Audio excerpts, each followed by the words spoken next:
Last week, we talked to Vivek Ramaswamy, who's running for president, about how the United States should respond to the Hamas attacks in Israel.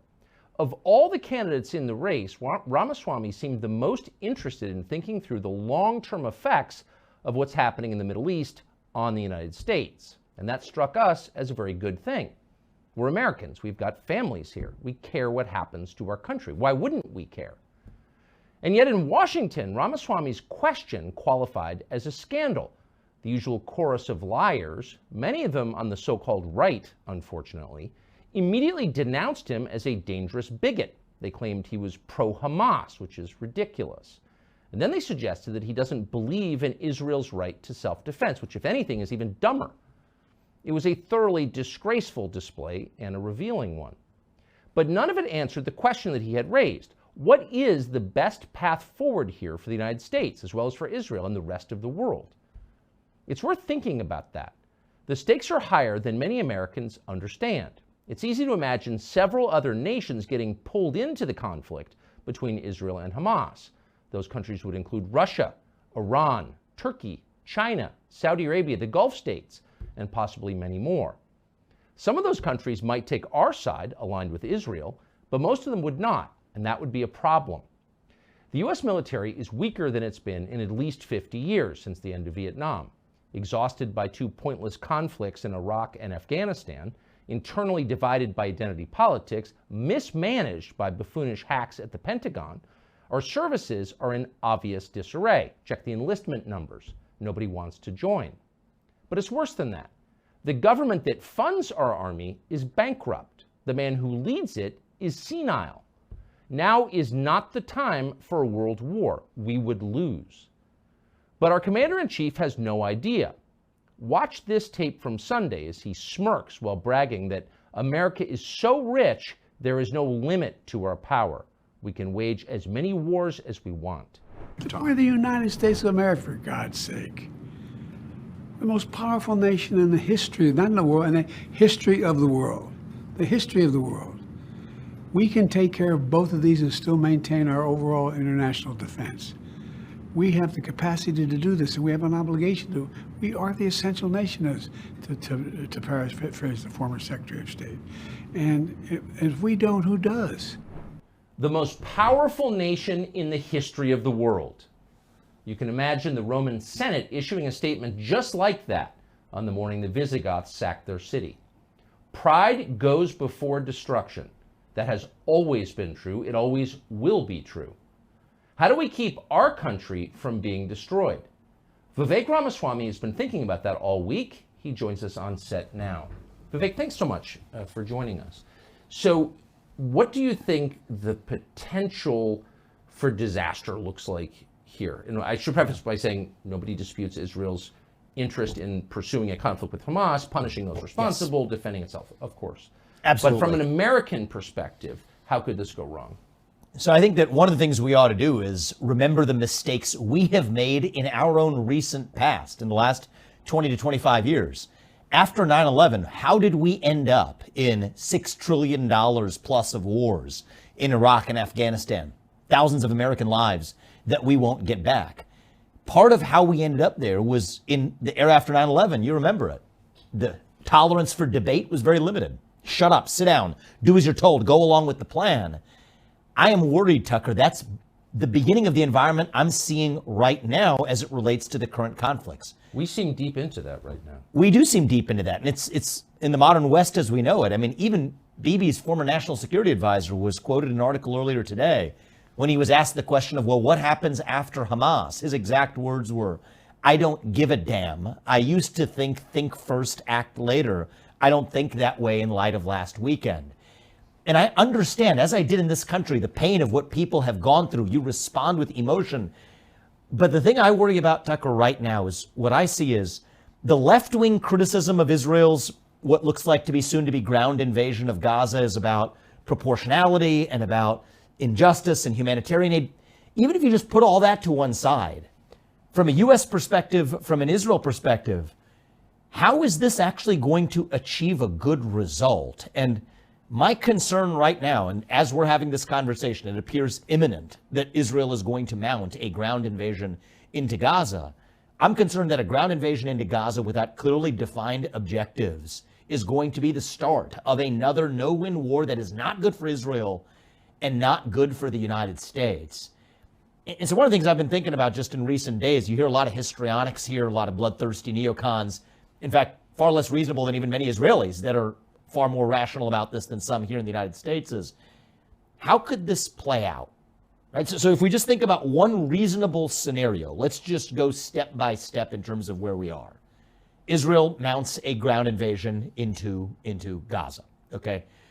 Doesn't have a clearly defined goal, but they've mounted that ground invasion. That crosses a red line that Hezbollah has previously identified, saying that that's their red line for attacking Israel. And this might be exactly when Israel is mired in a ground conflict in Gaza, which I worry could be a trap. Networks, kilometers upon kilometers of tunnels, a lot of traps that they could walk into. That could be a moment that's perfectly appropriate, unfortunately, for Hezbollah to decide to go after Israel. Israel's then in a two-front war, both in the north and the south in Gaza. Now you're talking about real risk of, there's no way that you're really going to avoid some level of U.S. involvement there. Now look at what the Iranian-backed militias in other places like Iraq, like, you know, the Badr group in Iraq. You talk about the Houthis in Yemen. What have they said? This is also going to be their red line for involvement. So now you have broader regional conflict. At a time when you have civilian casualties in Gaza, that turns the rest of the world's back on Israel. By the way, even in the case of success, ending up with what fills the vacuum, Hamas 2.0, with a bunch of radicalized Palestinians. So I don't think I think that's unfortunately, a reasonable way for how this could play out. What can I just ask you to pause a sincere question? What is the plan? I mean, this is something the United States has preemptively endorsed and is paying for, so I think it's fair to ask that question. What is the plan? Well, I think that's the elephant in the room that's missing, is that we don't have from Israel a clear sense of what the objectives are. Now, in the United States, we should be reasonably helping our partner who is struck in the case of really a devastating and inhumane hit to their country. It was barbaric. I think our job is to tell them these are the mistakes we made in the wake of 9/11 when that happened to us here. This is a time to have a clearly defined objective. Instead, we get histrionics from the likes of Lindsey Graham or Nikki Haley or Mike Pence offering histrionics at a time when you actually could use rational strategy. It's amazing to get a moral lecture from people who've so diminished our country and who are responsible for the deaths of so many Americans. Lecturing That's right. You from some high horse. It's interesting. They cite their foreign policy experience, which I don't have, but they wear it as a badge of honor. I think that their foreign policy experience unfortunately shows in terms of the results that they have delivered for this country. My view is, look, a lot of neocons here are far more bloodthirsty than even some more realistic minds in Israel. What's a better alternative to the plan as it currently exists, which is a non-plan, an invasion of Gaza without a clear objective? And I think there's a real cascade of events following Hezbollah, following likely then U.S. involvement, following Iranian militias in Iraq in Yemen. And U.S. involvement would almost, I mean, especially if it's involvement in Lebanon or against Hezbollah, you could see how that could become a much larger conflict very, very fast. Absolutely. And even think about Israel's ability to fight Hezbollah. The last time they were in a war with Hezbollah was 2006. It didn't go very well. I was there. You were? Yes, in Beirut, yeah. Oh, I didn't. Okay. Well, you would know even better than I how well that one front war didn't go. Now imagine if they're mired in conflict to the south in Gaza at the same time. And by the way, some of those groups in Iraq, Iranian-backed militias, they have said that they would strike back, and U.S. involvement here, strike U.S. assets in the area in the case of U.S. involvement. Well, think about where we have our biggest embassy. Biggest embassies in Baghdad, where, by the way, as of when we're having this conversation, it's a little bit chaotic out of Baghdad. I don't think it's crazy for the U.S. embassy in Baghdad even to be evacuated. So against those circumstances, I am worried that this is going to lead to a war that is not good for Israel with poorly defined objectives and isn't good for the United States. Now, there are other questions we could be asking, which are what might be a more productive path. Right. So there's got to be a response. Hamas did this. The people who did it obviously need to be punished. Yes. Killed. Yes. So what do you think a wiser course for the United States and for Israel would be at this point? So I'm running for U.S. president. My job is to look at this through the prism of U.S. interests. But if we're talking to Israel, one of the things we need is, what is your actual objective? Here's one sensible version that the U.S. could fully support. Israel's going to define its objective, and it's up to the U.S. to say, here's what we can support and here's what we can't. But here's one version of it that if I were U.S. president, I would support all the way through, and I happen to think it's among the best answers for Israel itself. Think about a world in which Israel has a clearly defined objective, say the top 100 in Hamas. Okay, we want their heads on stakes, line that southern border of Israel and Gaza. With those heads, as you build a new border defense, there's your deterrence. Top 100 people, whatever it is, a clearly defined objective, achieve the actual retribution and justice that needs to be exacted in this situation. So kill the people who did it. Kill the people who did it. Absolutely. And is that the top 100? But who are the people in Hamas? That's an achievable objective. Go in and get that done. And I think the U.S. should help from an intelligence perspective with this. I think the U.S. can be helpful with what we might call the diplomatic Iron Dome. Let Israel do this to fully defend itself without the UN or anybody else in the rest of the world getting in the way. Get U.S. allies, intelligence sharing, the kinds of things that don't get the U.S. involved militarily. Israel's capable of doing this. The Mossad is capable of doing this. And think about Munich Olympics 2.0, the version of this. This is an achievable goal. It is proper, it is just, it is morally justified. And anybody from the left in this country or Europe or anywhere who rejects that, no, this is Israel defending itself as it has the right to do. And punishing the people who actually did it. Right. That's exactly right. That seems like a pretty obvious solution. I think and it it seems within the capabilities of the state of Israel, and it seems like we could help with that. And it's an achievable win, right? And I would sort of even think about now one step further. Against the backdrop of achieving that, I don't think it's crazy, Tucker, for Israel to think about some unconventional approaches here. I mean, I think Israel would... Wait, can I ask you to pause real quick? Has anyone suggested that? That seems like such an obvious solution. Not that I've heard, Tucker. Why? I think that there's a culture of fear right now in the United States. I'm not speaking for Israel, I'm speaking for the culture here in the U.S., where, yes, all of us, I'm sure you and I included, share an emotionally visceral reaction to what happened with Israel being that wrong. But I think that emotional, visceral reaction has everybody looking to each other to talk about the periphery of the issue, right? Everybody's so eager to talk about whether you're going to condemn the, college student groups that are making silly statements over here or the $100 million of humanitarian aid over there. I see Republicans rushing to, analyze the mosquitoes on the elephant's tail without talking about the actual elephant in the room. But this just seems like what we should do. If we believe someone committed murder, we find that person and we punish him. That's right. So that would seem like the most obvious solution. Well, I think that there are some in the U.S. that are so bloodthirsty and have been rooting for outcomes that have really, from their standpoint, nothing to do with this conflict, that might want to use this conflict as an excuse to do what they otherwise might have wanted to do anyway, which is reopen broad-scale regional war in the Middle East, which we haven't had since Iraq and Afghanistan came to a close. These are cynical forces that exist in some wings of the U.S. But I can't speak for why others aren't really clear-headedly asking, what exactly is our plan of action? What advances U.S. interests? What exactly should we tell Israel we will and won't support? And how could that possibly positively influence Israel to make the right decisions here? But I think there's first principle, go after the people who are responsible for this in an achievable goal in a way, and I would say, metaphorically or literally, put their heads on stakes, make sure that we actually have a clear deterrence, that something like this never happens again. And then I think there are ways that Israel could really turn the tables So here. you're not arguing on behalf of Hamas? Yeah, of course. I mean, the things that people will say on the internet appall me, but Hamas is a terrorist group and deserves to be held accountable for the dastardly acts. I mean, this was barbaric. It was medieval. And I think a direct response to exact justice from Hamas is 100% morally justified. And as U.S. president, if I were in that office, I would provide every bit of diplomatic air cover to Israel to do what it needs to do, because I'm also looking after the U.S. interest here. I don't want the U.S. military involved in some tripwire of a war in the Middle East that we sleepwalk ourselves into, which isn't good for the U.S., but isn't even likely good for Israel.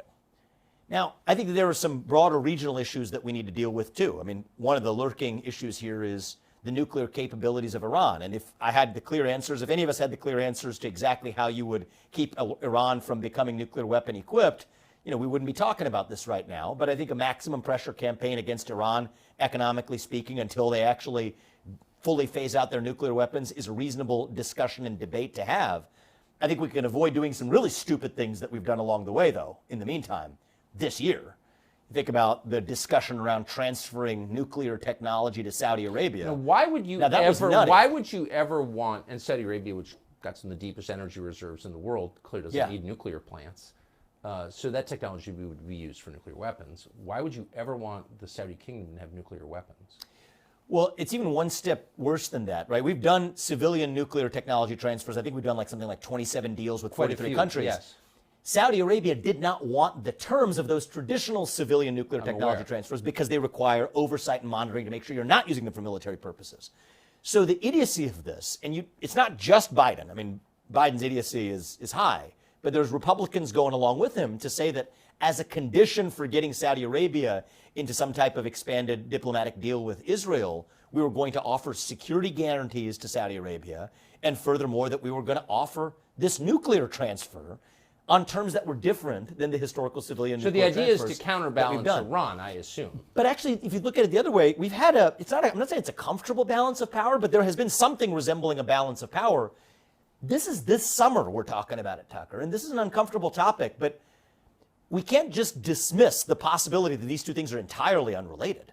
I mean, right when we have inserted our noses in to this, what I think is a terrible idea of a deal with Saudi Arabia, and I think many in Israel and otherwise agreed with me too, that transferring nuclear technology to Saudi Arabia on these differential terms and security guarantees, that shouldn't be necessarily what's required to drive Saudi Arabia into a peaceful deal with Israel.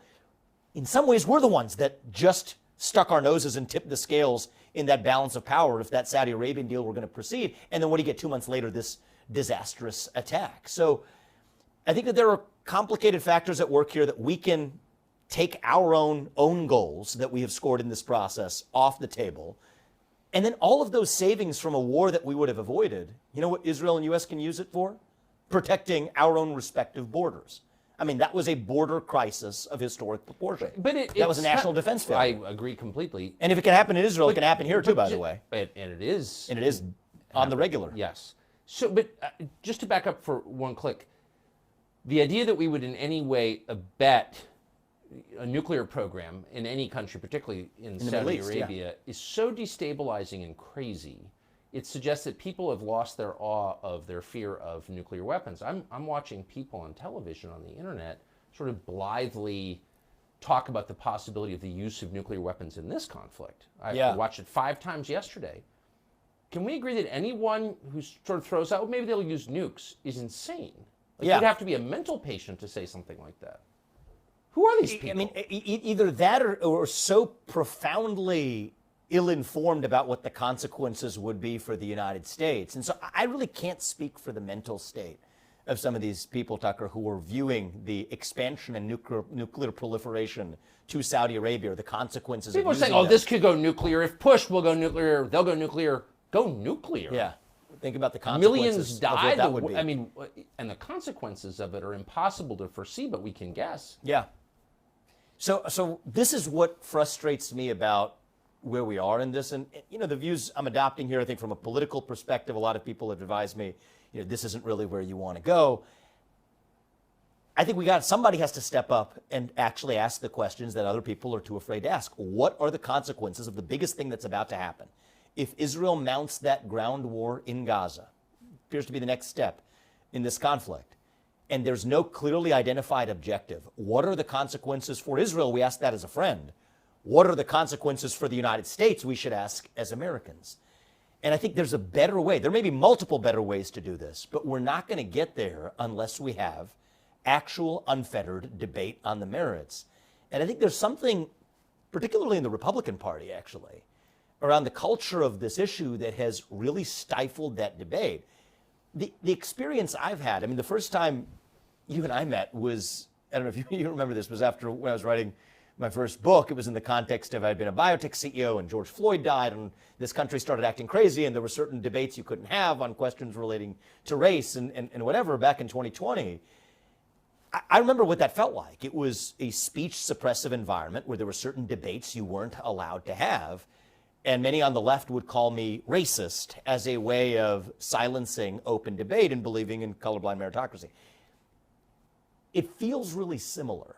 It feels really similar in a different way right now, where isolationist has become the new racist, a new label to use as a substitute.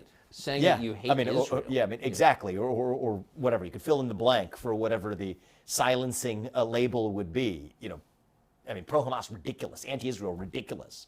But to use that to silence debate on the merits, and whether that comes from the left, the right, it doesn't much matter. That's, I think, the ultimate form of anti-Americanism.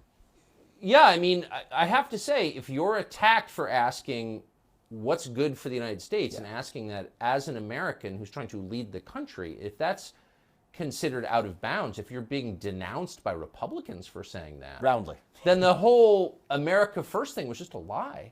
Yeah, I think it wasn't a lie when it comes to the people of this country. I think a the lot of the people leadership in the class. leadership, though, would like to believe it was a lie, like to believe that it was a passing phase, an attachment to one man, where this is a broader vision that goes beyond Well, it's just common any sense. individual. If you live here and you've got children, Put this country first. well, that's your job. Yeah, it's a moral obligation. It's a little weird that people are picking sides, and the Capitol got invaded by these lunatics, pro-Hamas lunatics, and then people are taking the pro-Israel side. But I haven't heard anybody say, well, I have views on all this, and I like Israel better than Hamas, but ultimately I'm for America. Mm-hmm. Why? That seems like the natural position for Americans to take. I think it's the more trustworthy position for Americans to take, not only with people at home, that's the moral obligation of an American leader.